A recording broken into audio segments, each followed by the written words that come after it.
એક અમે નવચંદ્રી ભેંસો લઈને આવ્યા છે એટલે વચન પ્રમાણે આપણે અષાઢી બીજ પહેલા પહોંચી જઈએ કારણ કે હવે અષાઢી બીજ નો દિવસ એક જ આડો છે એટલે આપણે હાલ અહીંયાથી નીકળીએ એટલે 13 ના જ પોકા મારા 2 દાડા મોય પૂરી આશા હવે પૂરી થશે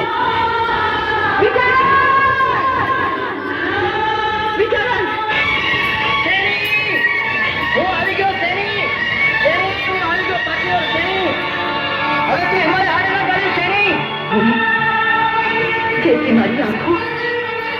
ધરાઈ તારા મુખનું દર્શન કરી શકે અને જંતર વગાડતાનું જંતર સાંભળતા મારા પ્રાણ જાય એવી મારી ઈચ્છા છે. પાછી વર્ષ